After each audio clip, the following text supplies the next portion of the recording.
Hello people, welcome to One and a Half Brains with me, Len, and my co-podcast, Ollie. Hey guys. Today we'll be talking about influential people.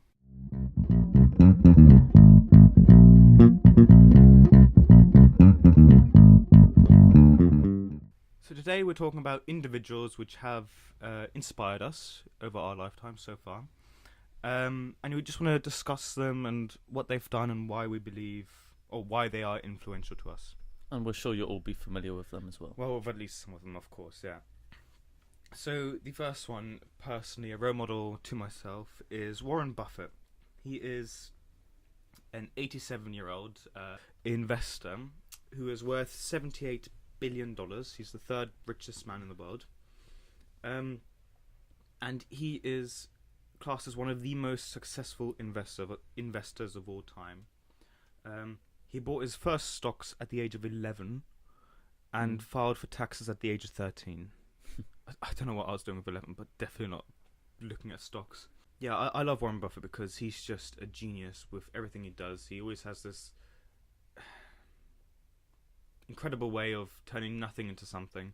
Yeah. I don't know if you know a lot about him, Ollie, or if you're a fan of him. Not necessarily his story, but of course I'm a fan of him. He's a very knowledgeable guy, very smart when you listen to him talk. And if you watch documentaries or anything to do with him, you start to realise that he's actually, even though he's got billions in his bank, he's quite a normal guy. Yeah, he's very down to earth. I mean, he still lives in the same house he bought in 1958 for $31,000. Which is just a middle class neighbourhood as well. Yeah, he's still got the same friends. He's not like these internet celebrities who, as soon as they get 1 million followers, delete everyone in their contacts and just yeah. He drives his own car, just a Cadillac, I think. Yeah, I mean, he's very down to earth.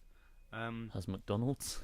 Yeah, people might know him for his involvement in Coca-Cola and Berkshire Hathaway, a very big investment firm, and yeah, Coca-Cola obviously. Yeah. Very I well think known. now he mostly works, a lot of his time is dedicated to the Bill and Melinda Gates Foundation though, isn't it? He's a trustee. Well, yeah, in that. he pledged to donate half of his net worth. Sorry, more than that. He's committed to giving 99% of his wealth to charity before he dies. So far, he's donated $32 billion, which is incredible. So I don't know if you're familiar with this, Ollie, but I quickly want to describe how he made his millions and how he turned Berkshire Hathaway into this incredibly rich firm. Yeah, tell me. So for everyone who isn't too familiar with investing, I might lose you at this bit. Basically, he used OPM, which stands for Others People Money to Invest. I'm going to explain this. I'm going to give this scenario, okay? Stay with me on this, Ollie, okay? If you get confused, tell me, so I'll try and make it more simpler, so... Right. Shit, that came out really bad, didn't it? Well, it is 1.5 brains, isn't it? Right. So, let's say we both were to invest £100, okay? Okay. You invest £100 of your money. I invest £100 of my money. Now, if I were to invest £100 plus borrow £100, I'd invest a total of £200. Yeah. Yeah. Yeah. Only £100 of it is mine. Okay. Got it so far. Okay, good. So let's say our investments make a 5% return. Yeah. Yep. You would make £105. Yeah. Okay. I would make £210 because I invested 100 of mine plus 100 borrowed. So 5% of 200 is 10, so £210. So after investing for 1 year, I'd have to pay the £100 back. Yeah. Let's say I'd have to pay it back without interest. On my initial £100 investment, I'd actually made, instead of 5% return like you did, 10% return. Because I didn't have to pay interest on what I borrowed. Yeah? Yeah. Still with me? Yep. Okay. So he basically did this, but took it a step further. He borrowed money with Berkshire Hathaway through a company called Nitro, which is a insurance company. Yeah. Now, insurance companies, people pay into it, and you have to pay out if something happens. Yeah. Okay. So if the insurance company takes £100, let's say the ones you the one you borrowed, yeah.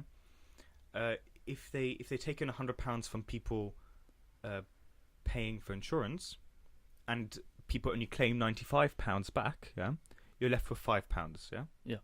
And that £5 is classed as underwriting profit. So profit you made through not paying back out. Yeah. Still with me? Yep. So basically, what you did is, by them paying you for the insurance, you borrowed money off them for insurance, yeah? Yeah.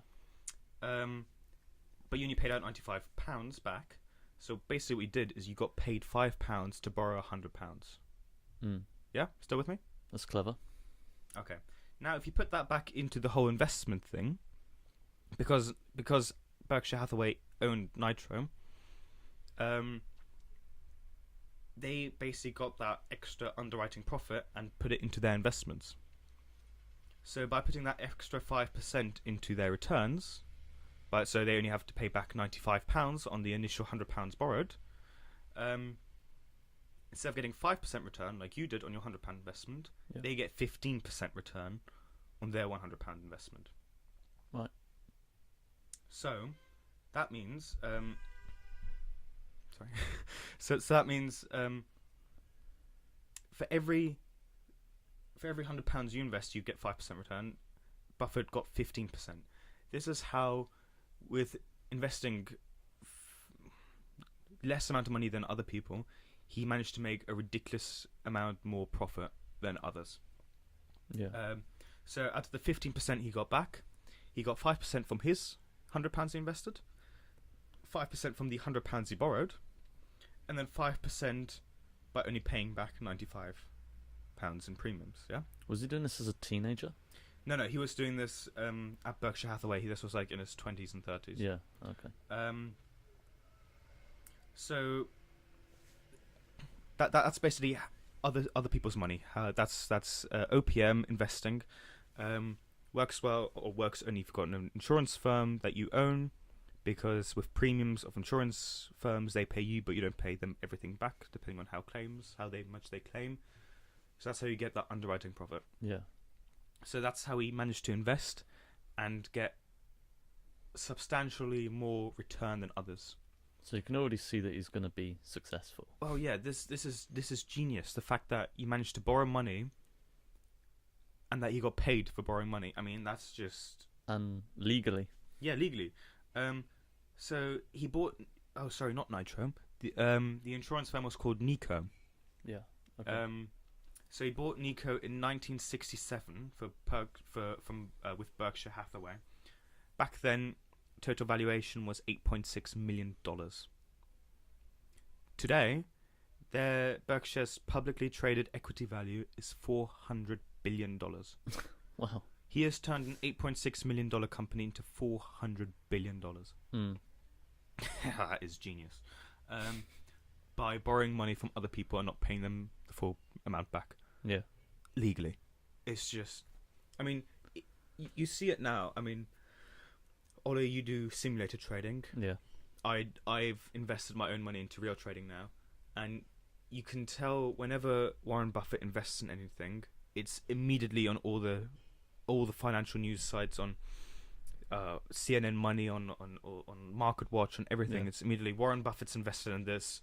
Some Bloomberg. Yeah, as soon as he invests in anything, hundreds, thousands of investors working all over the world think he's onto something. Yeah. He must see something in that we don't. He's so successful, we've got to invest in that too. Yeah. Yeah, so by them hearing about it, it pushes the market price up even more. Yeah.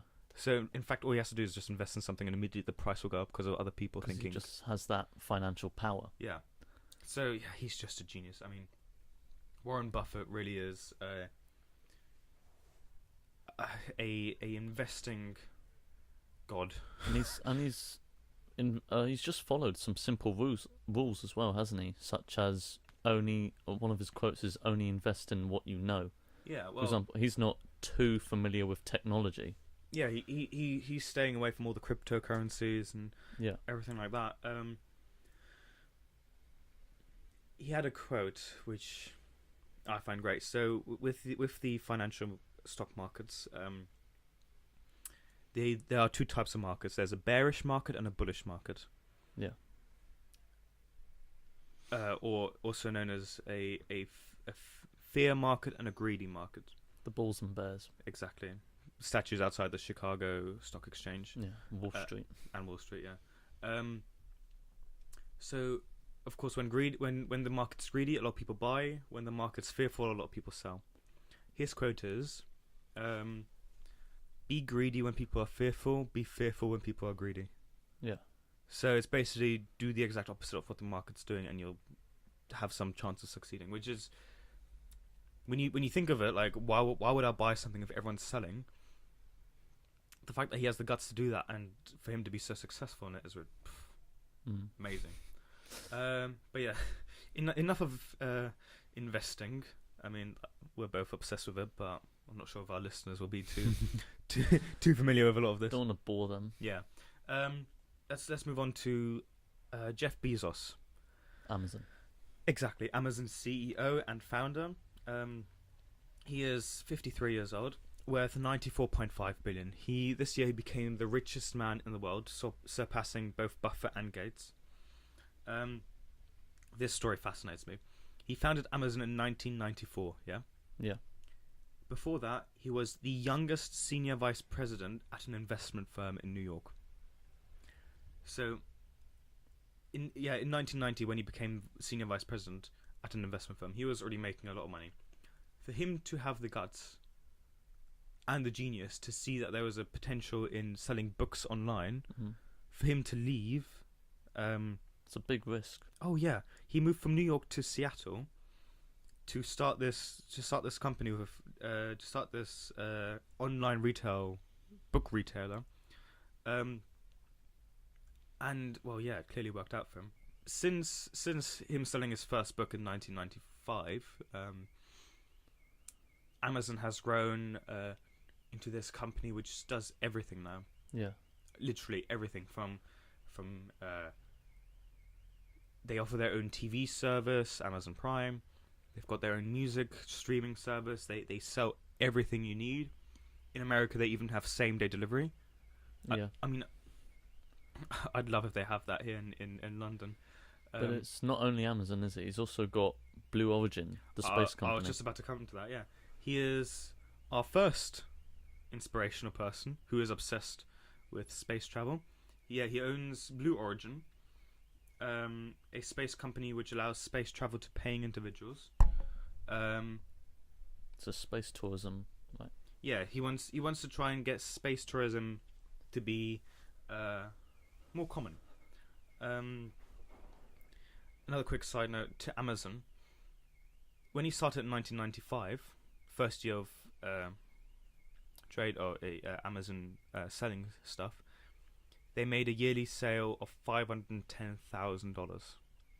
2011, sorry, it was at $17 billion. That's an incredible growth.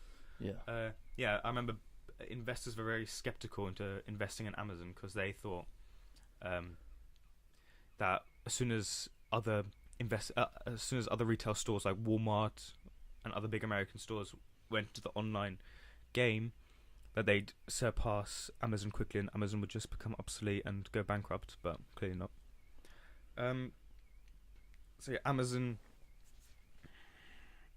amazing how the guts he had from going from hedge fund management firm to selling books online. Yeah. Ridiculous. Yeah. And Jeff Bezos, Blue Origin sets us up nicely for our second individual who's obsessed with space travel. Yes, Elon Musk with Elon Musk. SpaceX, which is now valued more than $20 billion US. And he's possibly the most influential individual that we've talked about in this episode, due to the fact that he's completely revolutionizing transportation both on Earth and in space. I've got that exact same line on my notes. I was going to quickly side note. Elon Musk, he is 46 years old, so he's the youngest one we're talking about, and he's worth 19.2 billion. Yeah. I'm sure that net worth will increase over the next decade.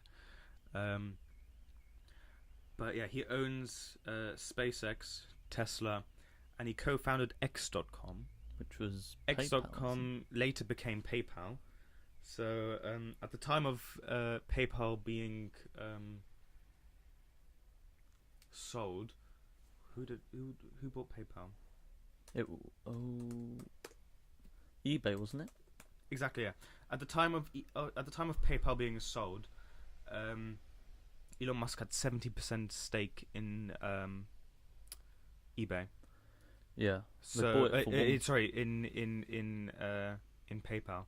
So he made a lot of money out of that. Yeah. So that was in 2002 when eBay acquired PayPal for 1.4 billion. Yeah. Which of course financially kickstarted Musk's wealthy future. Yeah.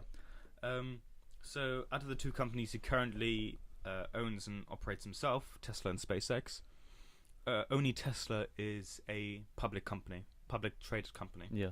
SpaceX is still a private company, and he wants to keep it that way for now. Yeah. They're working with NASA as well. Yeah, not just that, but he said in an interview that he wants to keep SpaceX private because at the moment they don't feel any pressure. They don't have to perform regularly. They don't have to make sure that they send X amount of rockets into space and do X amount of deliveries. Right now, they just want to master the technology. Yeah, which they have been doing. Of course, like, recycling rockets. I mean, that's fascinating how they can do that. Yeah, and he's also the co-chairman of OpenAI, and of course the Boring Company. Yes. Quickly, some more words to SpaceX. On the 22nd of May of this year, so 2017, SpaceX was the first private company to bring supplies to the International Space Station. And in March of 2017, the Falcon 9 rocket became the first rocket, not space shuttle, not shuttle, the first rocket to land again, making it reusable. So I'm not sure if you've seen the videos. Yeah. But when they land, it is incredible. Yeah, because they're so tall and thin, it must require some serious technology. Yeah. But they did fail a lot, didn't they? They were so close to going bankrupt, the company. Well, yeah, SpaceX, very interestingly, they make everything inside the rocket themselves. They don't outsource anything, due to the fact that because the rockets are reusable, they have to have certain chips, certain processors, certain material, which if you'd outsource it all would be so expensive that they thought the initial startup cost would be high, but it'll be worth it if we build our own factories and build our own rockets. It's a bit similar to Tesla as well in that sense. Yeah.